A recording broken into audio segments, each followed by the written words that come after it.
Hi guys, welcome back to another video. We have a 2010 or 11 Volkswagen Jetta here today, 1.6 diesel. What am I changing? I'm actually going to be changing this, which is the oil filter housing and oil cooler. And what happens to these things, I'll show you in a second, but the inner part of the plastic wall where the seal sits collapses. On this, I don't know where I'm going to attack yet, but you will see that up on the inside of the block in here gets wet. Maybe you can't see it very good on camera now, but in there it gets drowned. It gets drowned wet. Now the actual oil cooler, you can see it, is sitting up there, relatively tight.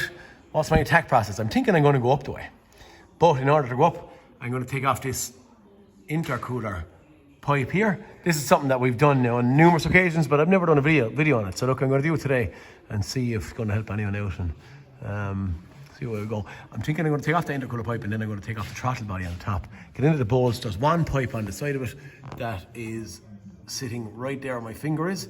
And other than that, there's four bolts. 1, 2, 3, and 4. New oil filter in this. I'm not going to be changing the oil or any of that stuff, but I'm going to be changing the cooler because of its water leak. Okay. For now, I'm going to get up. As I said, I'll get off this thing. I'm going to loosen the tube here. There's a little bolt holding that actual bracket in. I think there's another one sitting in here somewhere, but I'll find that in a second, and I'm going to pop off a few bits and pieces around here. I'm hoping that I don't need to take off that little water pump, secondary water pump. I'm just going to get out that intercooler pipe and see what room that gives me, okay? Could change direction, you know me, could pop and chop and change around the place, but for now that's the direction I'm going to be heading. Okay, the one bolt, I have that pipe pulled off, but the one bolt I was telling you about that's going to be a little bit awkward to see is that little one. Oh my gosh. It's sitting right there, but it's up behind the air conditioning pump. You can see it actually in screenshot there, but I can't highlight it. See it right there? So it's a little bit awkward to get in at, but it's at when I'm standing at the front looking in, it's at the left-hand side of the pipe. I have disconnected my map sensor here, but that's the next one that I'm going to need to get rid of, okay? I can't really show you it coming out because it's a bit tight, but that's what's coming out. Okay, got out that bolt, nice and easy, and the whole thing just kind of wiggled down for me. And at this point in time, we're starting to create a bit of room. I think it's back up top time now to see where we go.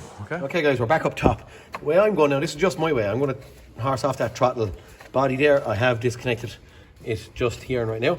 That EGR pipe, probably going to pull it off here, but I'm also going to get in at the 2 bolts in there and pull it out, just purely to give myself a little bit of room.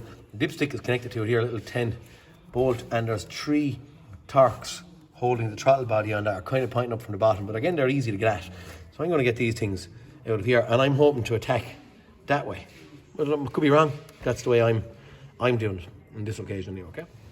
Okay guys, throttle body pulled off, EGR pipe pulled off, throttle body,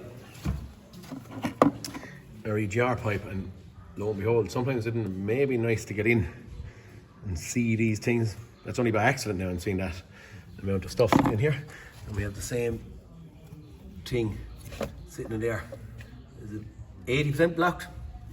Again, I'll pull off that and clean it, but it's just nice to get in and see it. At this point in time, I'm starting to see a whole lot more room. I have a catch can thrown down underneath to catch water and stuff, and I'm going to start disconnecting 1 or 2 pipes. I might just take off this one, pull it back out of my way. At that stage, it's only just 4 bolts.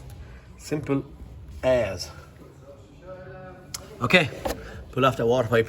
Dipstick, I'm thinking I'm going to get that up out of it. It's coming up and it is held onto that actual oil cooler by a little thing, so I'm going to send a screwdriver down and wedge it in there and just get it in behind it and pop out that clip before I go to pull up my dipstick, okay? That's what I'm going to be doing.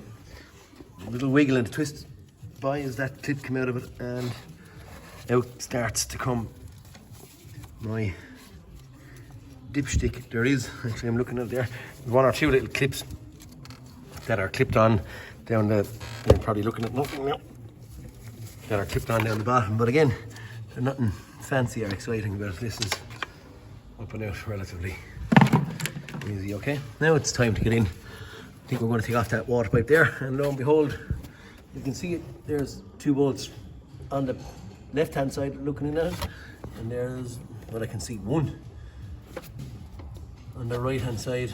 Get off that water pipe. I might pull it out of it altogether just to give myself a bit of room. And see where we go. Okay, and that's it. Get out. I'm going to get 4 bolts out of it. Okay, boys, I've just pulled off that pipe there. What I'm also going to point out to you, maybe I haven't, is this is an M6 spline key for taking off the bolts that are holding on the actual cooler. And then the other one you need is a T30 Torx and a 10 socket. That's all I've used. And I also flat screwdriver and a tube clip pliers. Do we have part numbers? I don't know. There's the OE part number there. Okay. Now I'm going to get the 3 bolts, 4 bolts holding the cooler. Okay, guys, I have the 4 bolts holding it out, and I made a mistake there because I didn't open the bolts yet. It's actually an M8 you're after for these bolts again, not an M6. Oh my God, I seem to be caught with something there, am I? No, not. Okay. Straight over.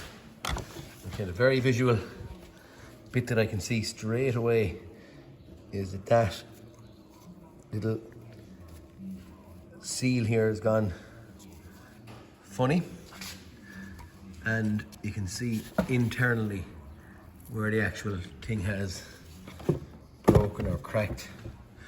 In here you can see the way it should look, so I'm going to go cross-reference the exact same spot. Okay, that's what it should look like, and that's what it does look like.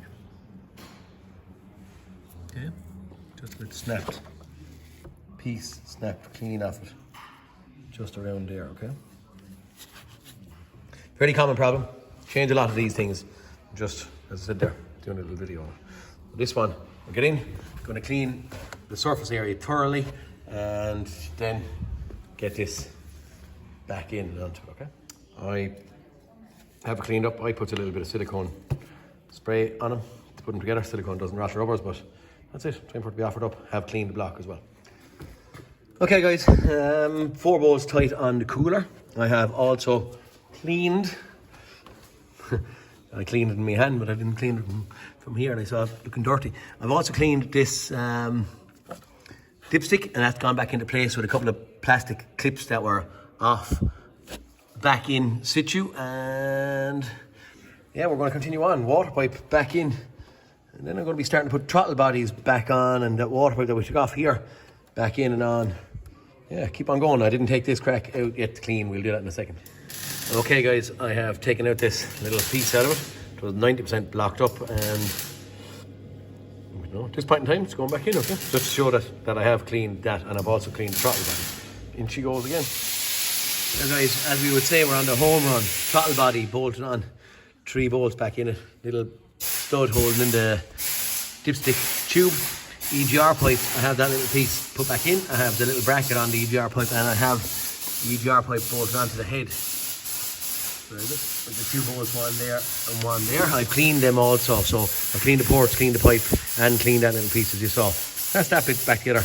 I'm now going to start getting back up and on our that intercooler pipe that we took off from the bottom. Throttle body I've just clicked on there now. Also, I have disconnected a plug off the aircon pump down there. I better make sure to get on that and not let it slip by me. Right, that's kind of it. We're going back together. Okay, guys, apologies. I put up and on my pipe. What I did, I forgot to record it. Something that was easy, and you're going to know about that. I put on the under tray. This point in time, let's get it down, squeeze the jubal clip on top, and maybe run it for a while, bleed the coolant. Okay, up top, airbox was out before I got here. One of the lads diagnosed it. Stuck the airbox in. I have a couple of pipes and clips and stuff to put into it. But I'm at the tightening my top jubal clip on the intercooler pipe. Everyone else back here is together in case of getting coolant into it, and see where we go. Clip or 2 to be moved along here, and airflow meter and stuff to be joined in. I actually see a screw loose in the airbox here, and I'm going to put in that little bit of stuff for it here. Okay guys, this is something that I'm probably not going to be able to record, but all I'm doing is just sucking out what air is in the cooling system. There's 3 cooling systems in these, as I said on numerous occasions. Maybe not 3 on this, maybe 2. We don't have the aluminium intake manifold. We have a pump in the back for the heater matrix. Then we have the standard pump in here, so maybe it's only just 2 on this. It's not maybe quite as bad, but I'm going to draw the air out, and then it sucks that coolant up. Once I turn a tap here, it will draw coolant into the system. Okay, that's what I'm going to do to bleed it and get rid of or dissipate our air out of the system and refill it. Probably a slightly hard to see, pulling the vacuum there and that.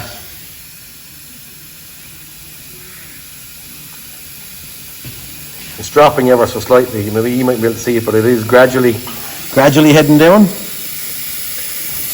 So what I've done is I've turned off, my air tap is leaking there. I've turned off that tap, which creates vacuum, and then the other tap fills or leaves in the coolant. Okay, that's what we're doing at this point in time. See, the vacuum is dropped. So what I can do is I can turn off that, turn on that, do the vacuum gauge up again.